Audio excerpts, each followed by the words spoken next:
¿vale? Entonces, pues lo he dicho, no tenía mucho tiempo, pero lo bueno de esto es que no soy yo el que tiene que hablar, sino es la voluntad del Señor. Entonces, en ese aspecto, bien. Y estamos en diciembre. Entonces, el título de hoy se llama El nacimiento de Jesús. Sé que no he sido muy original, pero disculpadme el tiempo. Entonces, estamos a diciembre y llega diciembre. ¿Qué significa eso? ¿Regalos? No. No significa. O sea, sé que nos gustan los regalos, pero lo que de verdad significa diciembre para nosotros es el nacimiento de Jesús. Y me diréis, es que no fue, algunos, no fue en diciembre, me da igual. O sea, estamos aquí para rememorar el nacimiento de Jesús y lo que eso implicó para nosotros. Que lo celebremos ahora o que lo celebremos en otra fecha es indiferente. Lo importante es celebrarlo y poder entender lo que eso significó para nuestras vidas. Entonces, vamos a leer esos pasajes y verlos un poquito, no todo lo detallado que me gustaría, pero sí un par de temas por encima. Lo primero, y ahora tenéis suerte de que tenemos dos micrófonos, así que el que quiera, antes no os ponía a leer porque no teníamos micrófono, no se escuchaba, ahora tenemos dos micrófonos, así que el que quiera leer Lucas 1, 26 al 37, pues levanta la mano y yo le paso el micrófono. Del Lucas 1, del 26 al 37.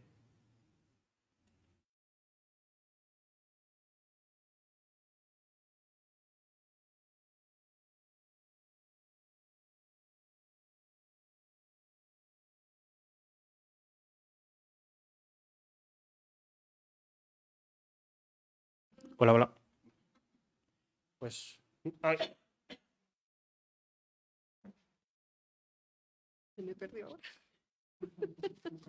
Sí, sí, sí. Disculpe.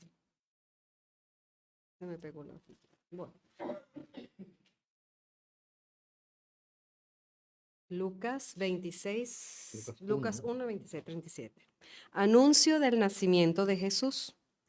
Al sexto mes, el ángel Gabriel fue enviado por Dios a una ciudad de Galilea llamada Nazaret, a una virgen desposada con un varón que se llamaba José, de la casa de David, y el nombre de la virgen era María. Y entrando el ángel en donde ella estaba, dijo: Salve, muy favorecida, el Señor es contigo. Bendita tú eres entre las mujeres.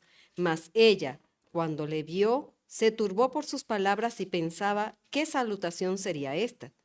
Entonces el ángel le dijo: María, no temas, porque has hallado gracia delante de Dios. Y ahora concebirás en tu vientre y darás a luz un hijo, y llamarás su nombre Jesús. Este será grande y será llamado Hijo del Altísimo, y el Señor Dios le dará el trono de David, su padre. Y reinará sobre la casa de Jacob para siempre, y su reino no tendrá fin. Entonces María dijo al ángel: ¿Cómo será esto? Pues no conozco varón. Respondiendo el ángel, le dijo: El Espíritu Santo vendrá sobre ti, y el poder del Altísimo te cubrirá con su sombra, por lo cual también el santo ser que nacerá será llamado Hijo de Dios. Y he aquí tu parienta Elizabeth, ella también ha concebido hijo en su vejez, y este es el sexto mes para ella, la que llamaban estéril, porque nada hay imposible para Dios. muchas gracias. Vamos a continuar de aquí. Quiero sacar un par de temas que no suelen ser los más comentados, porque se suelen centrar en que será el Hijo de Dios, su reino para siempre y demás, pero quiero centrarnos en otro par de cosas. El primero, cuando dice virgen desposada, legalmente en esa época, a estar desposado significaba estar casado, aunque no tuvieras, o sea, aunque no se hubiera hecho la ceremonia del casamiento. Por ende, José era responsable de María a términos legales, al igual que si estuvieran casados con la ceremonia y demás, ¿vale? Entonces, eh, eso es importante. Lo segundo, cuando pregunta ¿y cómo será esto? ¿Vale? Aquí hay me gusta porque hay como una comparación, sobre todo en Lucas, del anunciamiento de Juan y el anunciamiento de Jesús. A Jesús se lo anuncian a María, su madre, y a Juan el Bautista se lo anuncian a Zacarías, su padre. Entonces, podríais preguntar, o sea, os saldría la duda de cuando dice ¿cómo será esto? Si había incredulidad en las palabras de María, pero no. Lo que hay es perplejidad. Ella pregunta ¿cómo será esto posible? De decir, quiero entender cómo lo vas a hacer, no de que no te creo. En cambio, con Zacarías lo que hay es incredulidad y por eso le deja mudo hasta que nazca. Es decir, Zacarías, nos pongamos en situación, era ya anciano, no había tenido hijos, anciano en la iglesia, reconocido, iba a él al templo ese día, le había tocado a él, estaba pomposo, estaba bien, eso es una vez en la vida. Lo que te puede tocar, va, entra, se le aparece el ángel, le dice que va a tener un hijo y dice, estás tú que yo ya estoy viejo, mi mujer está vieja, te lo crees tú. Y por eso le dice que hasta, o sea, quedarás mudo hasta que vea, porque estaba, digamos, la actitud de Zacarías ante el ángel fue de orgullo e incredulidad por cómo estaba, en cambio la de María fue de perplejidad, de decir, oye, ¿cómo va a suceder esto? Quiero entenderlo, no te estoy diciendo que no pase, sino quiero entender cómo va a pasar. Y, y esto me recuerda a Mateo 18, del 1 al 5, cuando Jesús dice que tenemos que ser como niños para entrar en el reino de los cielos, y no se refiere a la inmadurez que puede tener un niño, sino a la humildad que tenía un niño. En esa época los niños, al igual que las mujeres, estaban bastante bajos en los estratos de la sociedad, entonces por ende no tenían poder, no tenían, ¿sabes? Entonces siempre actuaban con la humildad de prácticamente no ser considerado nada en la sociedad. Y entonces vemos que María, que posiblemente tuviera 14 años cuando le pasó esto, era joven, se le aparece el ángel y con humildad le pregunta cómo se va a hacer eso. Y cuando ya se lo dice, ¿qué dice María? Dice, estoy leyendo Reina Valera 2020, dice, yo soy la sierva del Señor, hagas en mí lo que has dicho. Es decir, totalmente humilde, dice, yo soy la sierva del Señor, que se haga conmigo como el Señor quiere. Entonces, y aunque en esa época, siendo jóvenes, eran más maduros de lo que podemos considerar ahora, imaginaros, es que sigue siendo fuerte que te venga un ángel, te diga eso, digas, hágase conmigo según la voluntad del Señor, que es que no era fácil, y lo vamos a ver ahora también más adelante con José, es que si ya ahora en nuestra sociedad se sigue mirando mal a las madres solteras, imaginaos cómo eran en esa época. Es que estaba condenada prácticamente de por vida a ser cuchicheada. Sobre todo en esa época que los pueblos eran pequeñitos y todo el mundo se conocía entre ellos. Eso era el este de hablarían mal de María ante el resto de los que no creyeran.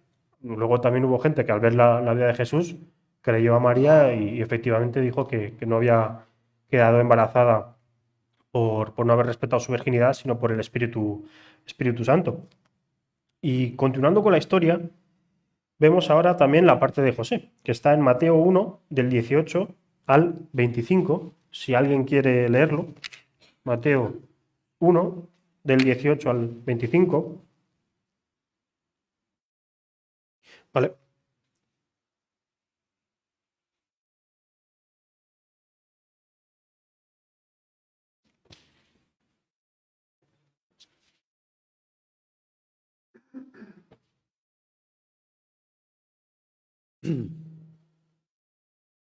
El nacimiento de Jesucristo fue así.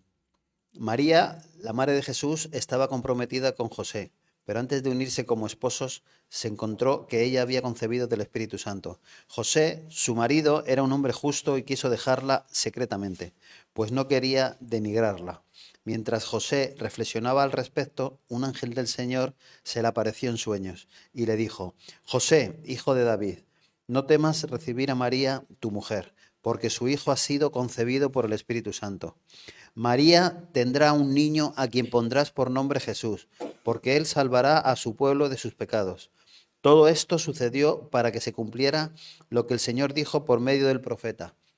Una virgen concebirá y dará a luz un hijo, y le pondrás por nombre Emmanuel, que significa Dios está con nosotros. Cuando José despertó del sueño, hizo lo que el ángel del Señor le había mandado, y recibió a su mujer, pero no la conoció hasta que dio a luz a su hijo primogénito y le puso por nombre Jesús. Vale, vemos ahora la parte de José. Nos dice, no quiero entrar en cuántos años tenía José, porque investigando hay gente que yo no sé lo que consume antes de leer la Biblia para empezar a sacar interpretaciones. Entonces, no me quiero meter en la edad de José, pero lo que sí que quiero que pensemos es que estaban desposados, estaban prácticamente casados a nivel legal, y de repente María se va de viaje a ver a Elizabeth y vuelve con un bombo de regalo. Entonces, ¿qué se pensaría la gente? ¿Qué diría la gente de José? O sea, iba por la calle y por detrás le hacían así, o decía, espérate que no vas a caber por la puerta, deja que te la haga más grande porque no van a caber tremendos cuernos, ¿no? Y José, legalmente pudiendo denunciar a María, ¿qué nos dice de él? Que era justo. ¿Y qué quería hacer? Dejarla en secreto para no difamarla. O sea, por la ley, él podía haber denunciado públicamente, se le hubiera dado la razón y la hubieran condenado posiblemente a pedrada, pero en cambio él era una persona justa y lo que quiso es dejarla en secreto para no difamar, ¿no? Seguramente pues se la hubieran llevado a otra ciudad donde no la conocieran y pudiera tener ahí al hijo y librarse un poco del castigo social. Y se le aparece el ángel, le dice y creyó, al igual que María. Igual era una persona justa, misericordiosa y cree lo que el ángel le dice, a pesar de lo que, igual que María, iba a sufrir toda su vida en Nazaret, porque la gente, si algo lo que recuerda son las cosas malas. Entonces estarían cuchicheando de él y de María prácticamente toda su vida. De que, mira, se te adelantaron José, no fuiste el primero, lo que sea. Pero en cambio, José creyó en las palabras del ángel, creyó a María, pues María seguramente también le dijo que esto era del Espíritu Santo, y siguieron juntos hasta que dio luz, se casaron y todas esas cosas. Y vemos aquí la actitud ante esta situación, porque no era sencillo, sobre todo con la crítica social durísima que había en esa época, en la que el honor era prácticamente todo, y ellos dejaron el mundo, literalmente, no, o sea, entendedme la expresión, perdonad, por Dios, creyendo lo que el Señor les había comentado a- a- mediante un ángel. Vemos que eran personas de fe, personas misericordiosas, personas humildes, que aceptaban lo que el Señor les dijera, aunque eso fuera perjudicial para ellos. Y no solo eso, si continuamos, ahora les toca el viaje a Belén, que está en Lucas 2, del 1 al 7, si alguien quiere leer.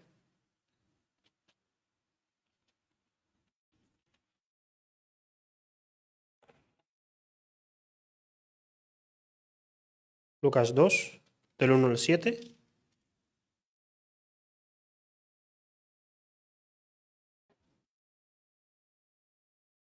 Aconteció en aquellos días que se promulgó un edicto de parte de Augusto César que todo el mundo fuese empadronado en el primer censo. Este primer censo se hizo siendo Cirenio gobernador de Siria, e iban todos para ser empadronados, cada uno a su ciudad. Y José subió de Galilea, de la ciudad de Nazaret a Judea, a la ciudad de David, que se llamaba Belén, por cuanto era de la casa y familia de David, para ser empadronados con María, su mujer, desposada con él, la cual estaba encinta. Y aconteció que estando ellos ahí, se cumplieron los días de su alumbramiento, y dio a la luz a su hijo primogénito, y lo envolvió en pañales, y lo acostó en un pesebre, porque no había lugar para ellos en el mesón. Amén. Gracias.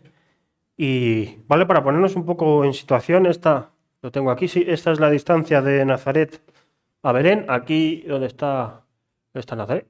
Aquí está Nazaret, ¿vale? Y aquí está Belén. O sea, son 90 millas, 145 kilómetros, algunos dicen 155, pero bueno, son 150 kilómetros aproximadamente, que si ya en el coche, en 2 horas yendo lento los hacemos, ¿vale? Será un viaje de 3 días. Y quiero creer, por el bien de María, que al menos tuvieran algún asno o algo en el que ella pudiera estar subida, porque si dio a luz en Belén es que estaba embarazada. y embarazada bien en esa época. O sea que si ya a Diana y a mí nos costó, cuando ya estaba cerca de dar a luz, pues la pobre moviéndose y todo, imaginaros en esa época, sobre un asno, 3 días de camino, si todo iba bien, si no te robaban los sacadores de por ahí, camino sin pavimentar, duro, y lo hicieron. Y, no, y cuesta, o sea, nosotros lo leemos y son 7 versículos, pero es que duro, ¿eh? Sí, y vemos cómo eran de ellos, de responsables y de personas. Y luego llegan a Belén, ya después del viaje, rompeaguas, quiere dar a luz, no hay sitio para ellos. Y que lo único que queda es un pesebre, pueden dar ahí a luz, ponen al niño envuelto en pañales y es un poco irónico, pero es como nuestro día a día. Hay gente que sigue o sea, no quiere aceptar a Jesús en su corazón, no hay sitio para Jesús en su corazón. Al igual que lo rechazaron en Belén, pues no había sitio y tuvieron que irse a un pesebre, que no os quiero ni contar cómo olería ahí, están ahí al lado los animales. Si no, si habéis ido a alguna granja y demás y habéis entrado en algún establo, pues os podéis hacer una idea. Y ahí tuvieron a la salvación del mundo, en un pesebre. No había ni cuna para el bebé. El pesebre es lo que se pone para dar a los animales domesticados, pues a las vacas y demás, que es como, depende a veces, como un trozo de madera. Hemos visto muchos belenes en nuestra vida, pues eso, donde se le ponía el heno para que pudieran comer los animales y ahí pues postraron a Jesús después de haber nacido. Y continuamos con la historia en Lucas 2, del 8 al 20. Si alguien, por favor, quiere leer.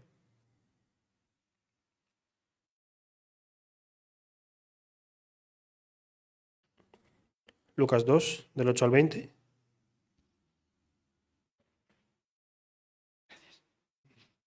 En esa misma región había pastores que pasaban la noche en el campo, cuidando a sus rebaños.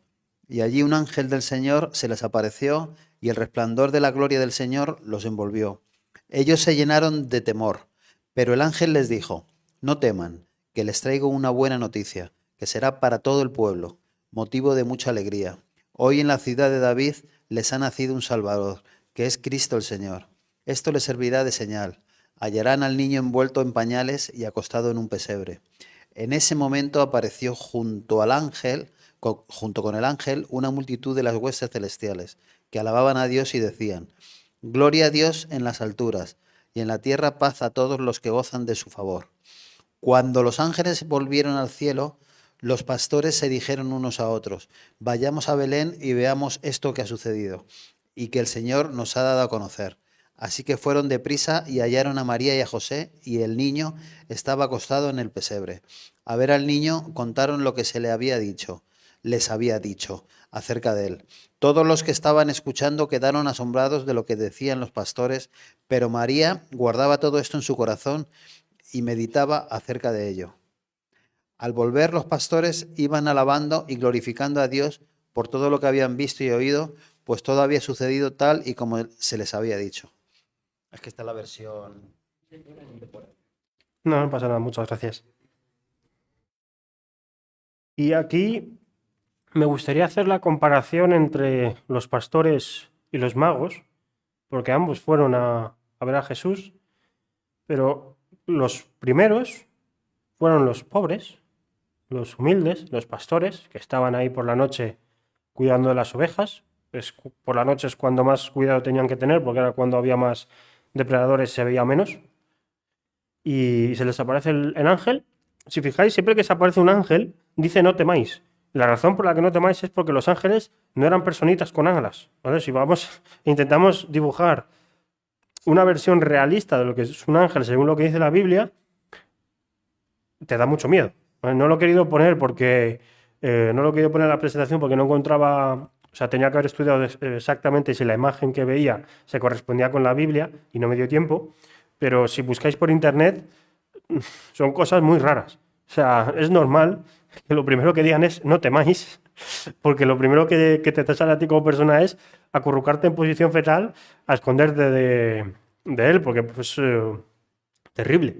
Y se les aparece, les cuenta lo que tienen que hacer y van a adorar a Jesús. Y en comparación, los magos eran personas sabias, eran personas con poder, porque en esa época si tú eras una persona sabia, es decir, si te instruías, significa que tenías tierra, siervos y trabajadores que trabajaban para ti para poder tú tener el tiempo libre de dedicarle al estudio, o sea, no, o a alguien designado por el rey para que el rey te mantuviera y tú hacerte sabio para poder guiar al rey. O sea, no eran personas de aquí y para allá, eran personas importantes, personas con poder, personas sabias, que vieron la estrella y se dieron cuenta de que algo especial iba a pasar por su sabiduría.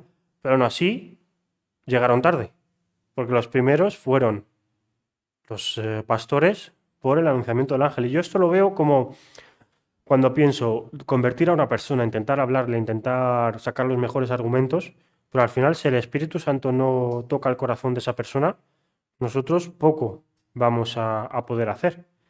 Entonces, nosotros hacemos nuestro trabajo, intentamos hablarle del Señor y demás, pero si el Espíritu Santo no le toca el corazón, nosotros no vamos a poder hacerlo.